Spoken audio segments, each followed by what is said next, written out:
Peygamber sallallahu aleyhi ve sellem Mevlid-i Şerifinin sene-i devriyesini hep birlikte kutlayacağız inşallah. Rabbim bu mübarek gece hürmetine hepimizi Hazreti Peygamber sallallahu aleyhi ve sellemin şefaatine nail eylesin. Malumunuz olduğu üzere Cenab-ı Allah insanoğlunu yaratmış. İnsanoğluna insanların cinsinden insanlara rehberlik ve önderlik etmek üzere Cenab-ı Allah peygamberler göndermiştir. İlk insan aynı zamanda ilk peygamberdir. Tarihin hiçbir döneminde Cenab-ı Allah insanları rehbersiz, öndersiz bırakmamıştır. Bu peygamberler insanlara örnek olmuşlardır. Dünyada Cenab-ı Allah'ı tanımak, Cenab-ı Allah'ın varlığına, birliğine iman etmek ve Cenab-ı Allah'a en güzel bir kul olmak, insanları kullara kul olmaktan çıkarıp sadece Allah'a kul etmek üzere peygamberler göndermişlerdir. Bütün peygamberler vazifelerini eksiksiz bir şekilde yapmışlardır. Vazifelerini yaptıktan sonra da Cenab-ı Allah'ın huzuruna varmışlardır. En son peygamber de Hz. Muhammed Mustafa Hatem-ün Nebiyyin peygamberlerin sonuncusu olarak gelmiştir. Hz. Peygamber'in bizlere önemli mesajları vardır. Birkaç tane mesajını burada sizlerle paylaşacağım. Hz. Peygamber sallallahu aleyhi ve sellemin biz müminlere ilk mesajı: Vallahi len tedhulul cennete hatta tu'minu. Vallahi iman etmedikçe cennete giremezsiniz. Yani cennete girmenizin birinci şartı ehli iman olmanızdır. وَلَنْ تُؤْمِنُوا حَتَّى تَحَابُّوا ve birbirinizi de sevmedikçe imanınız kemale ermez.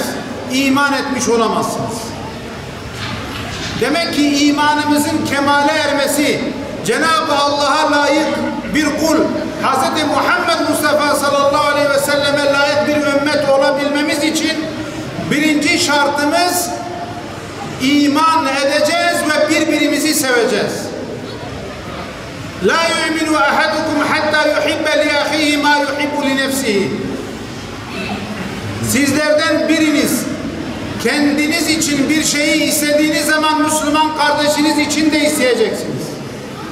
Kendinize layık görmediğiniz bir şeyi Müslüman kardeşinize de layık görmeyeceksiniz. İman bunu gerektirir aziz kardeşlerim. Hz. Peygamber sallallahu aleyhi ve sellem ümmetimden 7 sınıf insan vardır. Bu 7 sınıf hiçbir gölgenin olmadığı, kıyamet gününde güneşin insanların tepesine gelip bazı insanların dizlerine kadar, bazı insanların bellerine kadar, bazı insanların boğazlarına kadar o terden, o çamurdan battığı bir anda Cenab-ı Allah ümmetimden 7 sınıf insanı arşının gölgesinde peygamberlerle, sıddıklarla, şehitlerle birlikte orada gölgelendirilecektir. Peki kimdir bu 7 sınıf ya Resulallah deyince Hz. Peygamber sallallahu aleyhi ve sellem el-imamul adil, adil yönetici. Bak ilk sırada adil olan yönetici. Yani Cenab-ı Allah ona dünyada bir makam, bir mevki vermiş. O da yönettiği insanlar arasında adaletle hükmeden yönetici. O gün Cenab-ı Allah'ın arşının gölgesinde gölgelenecektir. İşte adaleti o toplumda bu şekilde yerleştirmiştir. Et-tacir-i seduk genç kardeşlerim. Cenab-ı Allah'ın kıymetli ibadet gençlerine ibadet etmiş.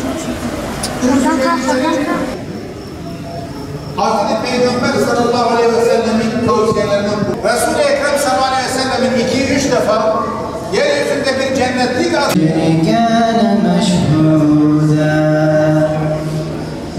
وَمِنَ اللَّيْلِ فَتَهَجَّدْ بِهِ نَافِلَةً لَكَ عَسَىٰ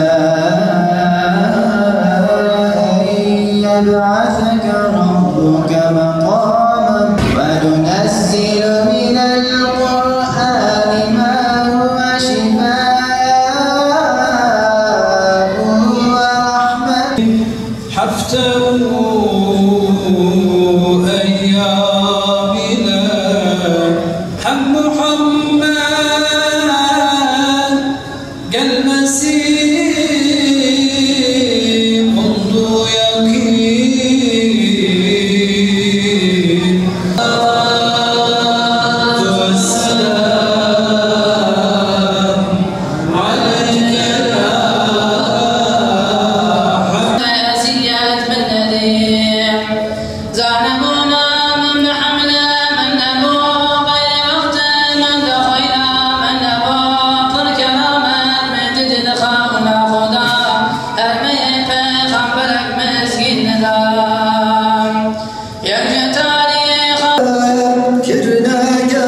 bizi yoktan var eden, varlığından haberdar eden, bizleri Hz. Muhammed Mustafa sallallahu aleyhi ve selleme ümmet kılan Cenab-ı Allah'a hamdü senalar olsun.